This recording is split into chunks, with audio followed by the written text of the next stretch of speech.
Aquí inicia una producción de Televisoras Grupo Pacífico. Comunicación, educación, finanzas, política, salud, seguridad, sociedad. Bajo la conducción del Dr. Jesús Héctor Muñoz. Esto y mucho más en Acontecer.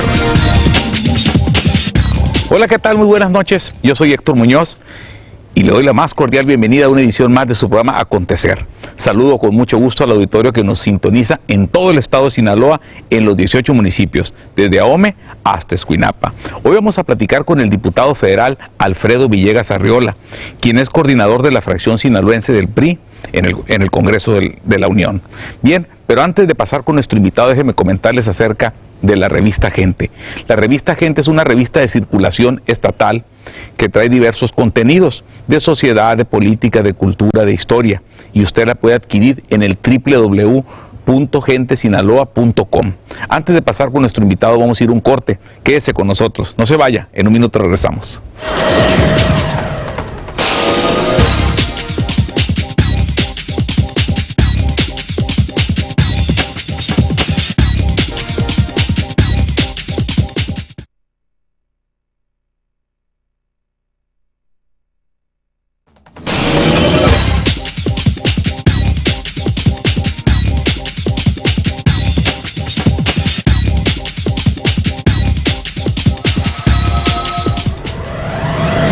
Continuamos con su programa Acontecer. Les decía que hoy vamos a platicar con el diputado Alfredo Villegas Arriola, pero antes de pasar con nuestro invitado, déjenme comentarles que usted nos puede sintonizar en el canal 2 en Mochis, en el 7 en Mazatlán y en el 3 en Culiacán, o en todo el mundo, en el www.tvgrupopacifico.com.mx. También me puede seguir en Twitter, en @jHéctorMuñoz, o en Facebook, Jesús Héctor Muñoz. Bien, vamos a darle a presentar a nuestro invitado, diputado Alfredo Villegas Arriola, coordinador de la fracción sinaloense del PRI. El diputado Alfredo Villegas Arriola es licenciado en Comunicaciones, ha sido presidente del Comité Directivo Estatal del PRI en Sinaloa, ha sido diputado federal, ha sido secretario particular también, ha sido diputado federal en 2 ocasiones, y ha sido también secretario particular del exgobernador Jesús Aguilar Padilla, y actualmente es diputado federal.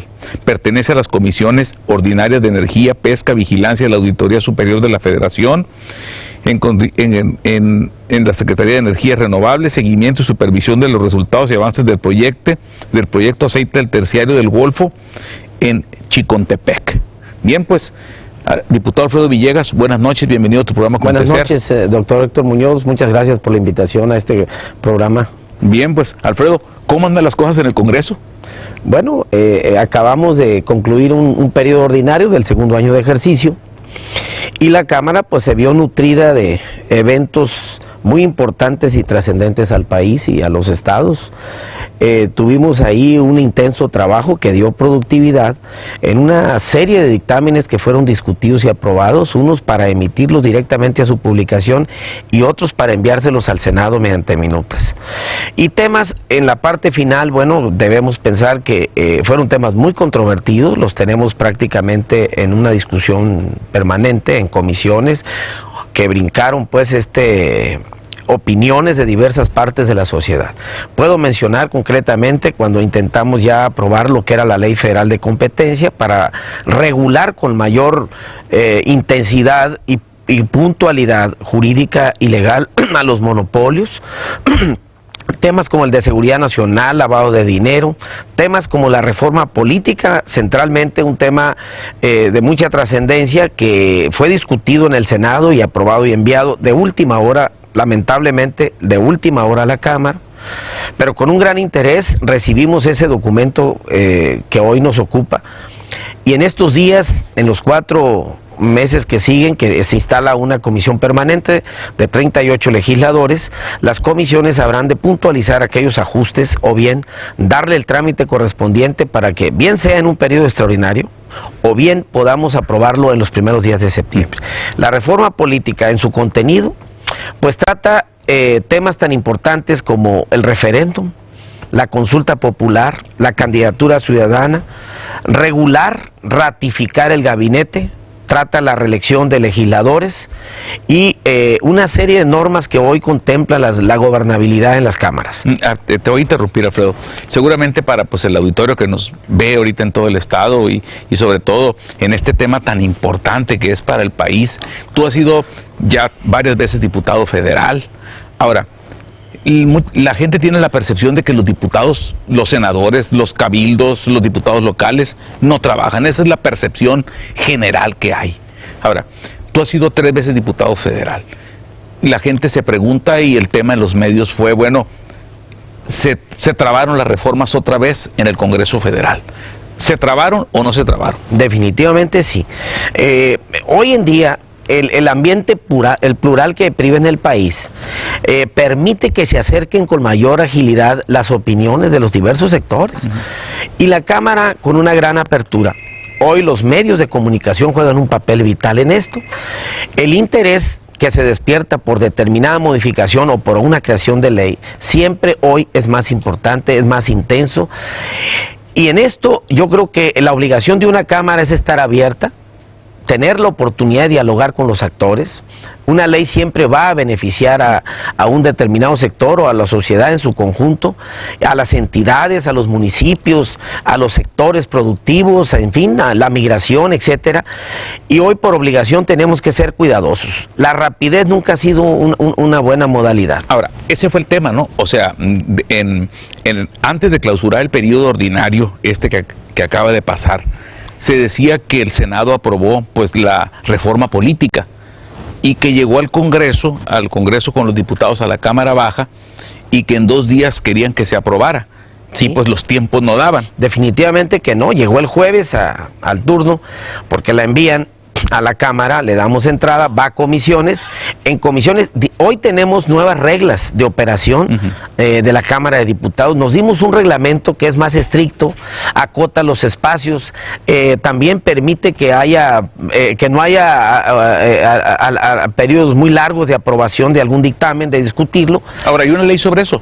Definitivo. Sí, porque me acuerdo que el senador Manlio Fabio Beltrones mandó una iniciativa, no sé si se aprobó la misma, en el sentido en el que decían que si en un tiempo determinado esa iniciativa no se discutía, o se desechaba o se aprobaba, no sé si se aprobó esa iniciativa o está en la congeladora. Sí, viene también. En la propia reforma política viene la iniciativa preferente. Pero es para el presidente de la República. Es para el presidente de la República en los casos que así determinen.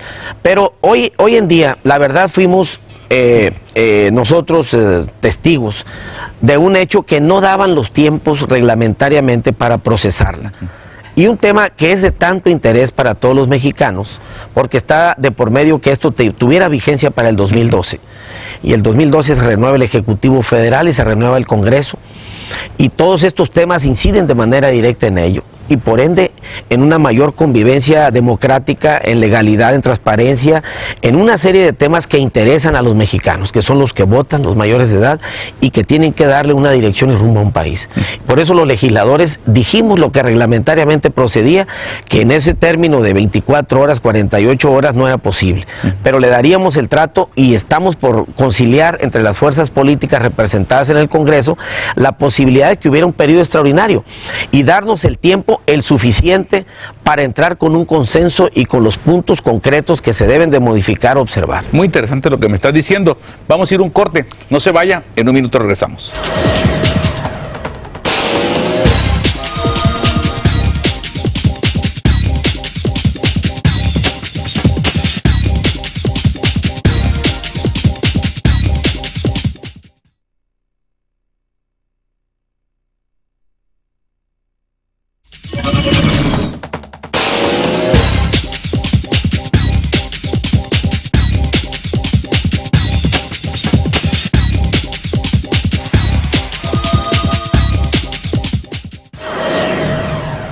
Continuamos con su programa Acontecer. Estamos platicando con el diputado federal Alfredo Villegas Arriola. Alfredo, antes de ir a un corte comentábamos pues de que las reformas al parecer se politizan rumbo a la elección del 2012. Decías tú, hay que darse tiempo para hacerlas. ¿Qué está pasando en el Congreso?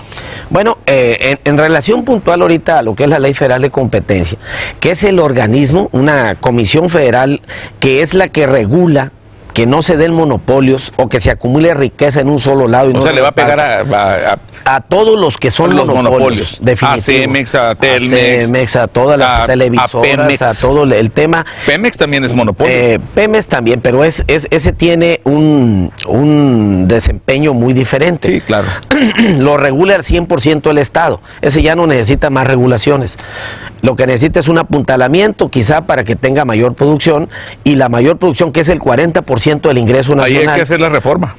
Definitivamente, es una revisión permanente que se tiene que hacer de una de las empresas más grandes del mundo, y que hoy es de vital importancia en la economía y en el ingreso federal. Pues es el primer ingreso, es la primera fuente de ingreso. El 40% del ingreso, de los 3.4 billones, el 40% es por petróleo. En el otro tema, por ejemplo, reforma laboral. La reforma laboral llegó a una etapa en que fue promovida, ya dictaminada en la Comisión de Trabajo y Previsión Social de la Cámara, y entraron muchas opiniones por diversos conductos, revisando el outsourcing, revisando la contratación por horas, revisando el papel que van a jugar hoy las trabajadoras domésticas, los trabajadores del campo, la regulación que no existe. De 40 años acá nunca habíamos tocado esa ley. 40 años, fíjense al auditorio que nos dé 40 años. ¿Y qué queremos? Una ley que hoy es más amplia en su cobertura y es más precisa en sus acciones legal jurídicos. Requiere tocar los órganos donde se da lo contencioso de las juntas de conciliación y arbitraje. Sindicatos. Y entonces no fue suficiente el tiempo, despertó un gran interés, llegaron a la Cámara presiones de todo tipo. Pero también, Alfredo, te interrumpo, es cierto, estuvo hasta Andrés Manuel López Obrador ahí presente, pues oponiéndose a la misma. ¿Sí? También decían que esta reforma pues no va a pasar hasta después de la elección del 2012. ¿Qué hay de cierto de esos mitos? Porque todo tiene que ver con la política. Todo esto vino porque había dudas si la ley nueva que está o la que está por modificarse y por salir del Congreso consideraba todas las conquistas laborales que ya teníamos y a partir de ella generar nuevas, con nuevos acuerdos con el sector empresarial, con el sector laboral, con todas las organizaciones que están mediando la vida laboral en México. Entonces no fue suficiente el tiempo. Yo creo que sí enriqueció mucho que hayamos tenido este impas y hayamos logrado escuchar con detenimiento, y siguen las expresiones, dado que México en las fronteras tiene maquiladoras que tienen un gran número de trabajadores, y hoy tenemos a estados donde tienen concentrada la parte laboral, que son los que más aportan al ingreso nacional. ¿Cómo cuál? ¿Estado de México, el Estado de México, Nuevo León, Jalisco. Y bueno, esto dio pie a que el Congreso tuviera más cuidado, detuviera un tiempo más. No está cancelada, no está en la congeladora, al contrario, está en un intenso debate. Pues está vigente, incluso hay un conflicto entre los mismos partidos por los intereses de un proceso electoral que viene en puerta. Ahora, yo desde mi punto de vista, yo creo que eso es lo que la tiene más bien atorada, y si después de la elección de Peña Nieto, ahora el 3 de julio, pues como puede salir, no puede salir. A ver, tú Alfredo, como priista, como amigo de Moreira, de Peña Nieto, ¿cuál es tu visión? Bueno, mi visión es que ya tiene un bagaje muy importante de observaciones, adicional a las que ya teníamos, y me parece que si concluyéramos en un periodo extraordinario, esa ley pudiera transitar. ¿Y cuándo pudiera salir un extraordinario? Yo creo que después de las elecciones del 3 de julio. En Coahuila, en el Estado de México. Definitivamente, porque tenemos el tema de la reforma política, el tema de seguridad nacional, el tema de la ley laboral, fundamentalmente, ¿no? Y creo que merecería, en este periodo después de las elecciones, buscar un acuerdo de todas las fuerzas políticas. Hoy hay 7 organizaciones representadas en el Congreso, y que con un acuerdo pudiéramos llevar a cabo un periodo extraordinario para temas muy específicos, y ayudaríamos que en septiembre ya estuvieran vigentes estas leyes. Ahora, la ley de seguridad nacional, que decían pues que es una ley que atentaba contra las libertades, ¿qué hay de eso, Alfredo? ¿Cuál es tu opinión? Bueno, la ley de seguridad nacional la tuvo el Senado, nos la envió a la Cámara, la tuvo como Cámara de origen. Primero la envió el presidente, ¿no? La envió el presidente como una iniciativa que fue reformada en el Senado. Pasa a la Cámara de Revisora, que somos nosotros, y ahí entraron en contradicción una serie de criterios donde ¿Por qué? ¿Dónde se divide la seguridad pública de la seguridad nacional? Hoy traemos un traslape. Y cuando no hay precisión, no hay buena coordinación en los tres órganos de gobierno y en los órganos operativos que se encargan de hacerlo. En ese sentido, entró un artículo de la Constitución que habla de declarar zonas de riesgo para que ahí entre una fuerza federal y ponga el orden y se vean restringidas libertades y las garantías individuales. ¿Y quién le iba a declarar? La declara el presidente a través de una comunicación al Congreso y también a través de una declaratoria que hace a los medios, con una serie de requisitos, pero que pensamos que debería revisarse más porque hubo reacciones muy encontradas. Creo que podría ser con tintes políticos también. Pudiera tener, desde luego. Es un concepto muy amplio y muy importante en un país después de 100 años que tuvimos una revolución. Sí. Y nos parece que debe de revisarse con todo cuidado, porque hoy lo que estamos teniendo es que hay un número muy importante de fuerzas que se encargan del combate a la delincuencia organizada. Alfredo, te interrumpo. Vamos a ir a un corte y en un minuto regresamos. No se vaya.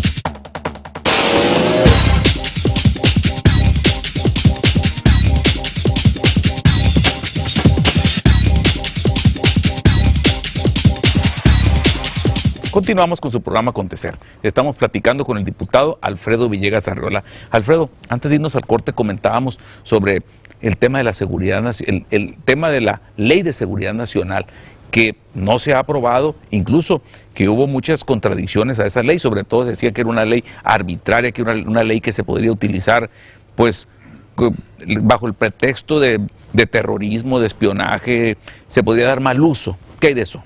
Bien, al recibirla nosotros, creímos en la Cámara que por ser un tema de tanta trascendencia, importante en nuestro país, tenían que opinar diversas comisiones y fue turnada a 5 comisiones. ¿A cuáles? A la de Gobernación, a la de Defensa Nacional, a la de Derechos Humanos, a puntos constitucionales y a la de Seguridad Pública. Esto quiere decir que 5 grupos de diputados de estas comisiones tienen que procesarla. Toca la Constitución en 12 artículos. Y estos temas, por ejemplo, quitarle o no el fuero al ejército, el fuero militar. O sea, para ser juzgado en Ese es un tema que ha despertado mucha inquietud. El Senado opina una cosa y la Cámara hasta hoy está opinando diferente. O sea, que se le quite el fuero. Exacto. Sí. El Senado dice que se juzguen los tribunales civiles. En los tribunales civiles, y nosotros decimos que debe permanecer el fuero militar como una institución de las más importantes para que ellos diriman controversias, juzguen dentro de la propia estructura que tiene el ejército y todo lo que deba procesarse que caiga en los del fuero común o en las áreas de la Procuraduría, etcétera. Se comparten los criterios, es lo que nosotros opinamos. Y el otro tema es ese, la declaratoria de zonas de riesgo, que mereció mucha opinión de todas estas organizaciones que están pugnando porque haya más seguridad en México, que las cosas mejoren, en la coordinación de los 3 niveles de gobierno, los recursos que le ponemos, la capacitación, la inteligencia y el equipamiento. En ese tema entró una controversia nacional que estimamos todavía no concluye, y como hoy las 5 comisiones, porque todas tienen algo de interés que opinar, debe de concluir, y entonces el tiempo también aquí fue uno de los temas que no permitió que lo aclaráramos bien, y nos vamos a ir a una discusión en las comisiones y vamos a tener que aclarar muy bien estos puntos del fuero, pues de la declaratoria. Tiene que precisarse porque, sí, imagínate si llegara un presidente arbitrario, supongamos, pues iba a utilizar esa ley pues a su beneficio o a beneficio de su partido. Eso correríamos un grave riesgo. Tiene riesgos esa facultad, en mi opinión. Yo le he consensado con mis compañeros de bancada, tanto los sinaloenses como de otras entidades, y todos les encontramos ahí un sesgo de riesgo que queremos ver cómo se compensa, porque sí queremos el orden, sí queremos que el ejército se ordene, sí queremos que no se trastoquen derechos humanos, sí queremos más seguridad, los ordenamientos de las policías hoy, de los mandos operativos, que den resultados, y eso es lo que trastoca en alguna medida estos dos artículos de la Constitución, donde se deben de separar lo que viene siendo seguridad nacional de seguridad pública y esta declaratoria. Bien, ahora, vámonos a Sinaloa. Casi el tiempo se nos acaba, aquí corre muy rápido el tiempo en la televisión. En Sinaloa, ¿qué hay de los apoyos, Alfredo? Ya ves que pues, el gobernador en aquel tiempo, con el tiempo de las heladas, pues le pidió apoyo al gobierno federal, a los diputados de todos los partidos. ¿Qué hay de los apoyos? Bueno, después del 3 y 4 de febrero de este acontecimiento, verdaderamente yo creo que Sinaloa ha vivido una de sus peores crisis. Impactar toda su productividad agrícola, hortícola, ganadera, fruticultura y pesca también. La pesca ribereña particularmente. ¿Qué pasó? Nos unimos. Yo debo reconocer que hubo una atención inmediata en gobierno del Estado y la presencia de funcionarios federales. Entramos diputados locales y federales con los productores, todos con el interés de ver cómo resarcir ese daño tan cuantioso que ordena por ahí de 40,000 millones de pesos que se van a dejar de ejercer en Sinaloa. Por allá de los meses de junio, julio, cuando tradicionalmente se tenían las cosechas de más de 5 millones de toneladas y de una gran cantidad de horticultura que exportamos a los Estados Unidos. Hoy, por esa contingencia climatológica, atendimos en colaboración con el gobernador y de frente con los productores un llamado al Ejecutivo Federal para 15,000 millones que vinieran a solventar, no solo en Sinaloa, sino en 6 entidades más, acuerdos que tuvieran por sector. ¿Y cuándo se van a aprobar? Ya está aprobado. El presupuesto que se requería para atender la contingencia ya está firmado. Ya tiene. ¿Y los recursos? Los montos los tiene cada estado con un convenio que se firmó. Uno de ellos aquí en Sinaloa, el primero, el día 3 de marzo, el 30 de marzo, perdón. Y en ese convenio se establece cómo ayudar a los graneros, a los cañeros, a los frijoleros, a los horticultores, a los ganaderos, a los pescadores. Te interrumpo, entonces ese recurso ya va a caer, ¿verdad? Ya está, y debo comentar que el titular de Zagarpa, ofreció 12, 13 o 14 de este mes para que iniciaran la fluidez y la entrega de estos recursos. Muy bien, Alfredo, aspiraciones políticas. Bueno, primero, la aspiración número 1 de un político es que le vaya bien a México y a nuestra entidad, que Sinaloa tenga más seguridad, que tenga crecimiento económico y que tenga oportunidades para sus nuevas generaciones. Pero aspiraciones políticas de Alfredo Villegas. ¿Quieres ser senador? Bueno, yo cuando estoy en un partido, estoy en una bancada, con una carrera política legislativa, definitivamente que sí aspiro. Sí aspiras. Bien. Definitivamente. Bien, pues hemos llegado al final de su programa. Pues lo importante aquí de este tema, como lo dijo aquí el diputado Alfredo Villegas, quien es el coordinador de la fracción en Sinaloa, es precisamente, bueno, conciliar los intereses de los diputados de las diferentes fuerzas para beneficiar a Sinaloa. Ahorita él acaba de mencionar, bueno, uno de los grandes logros que lograron todos los diputados de todos los partidos y de todas las fracciones de diferentes entidades federativas para concluir en aterrizar recursos con el problema de las heladas que hubo en las diferentes entidades federativas. Bien, nos vamos, diputado Alfredo Villegas, muchas gracias por estar con nosotros. Muchas gracias, doctor Héctor Muñoz, y un saludo a todo este televidente que tenemos en nuestro estado y en todo el país, como lo ha usted expresado. Felicitar al programa, que en todos los temas de interés para la sociedad pues está presente. Bien, te invito a la próxima, le agradezco a usted su compañía en esta noche, nos vemos en la próxima edición. Yo soy Héctor Muñoz y este fue su programa Acontecer.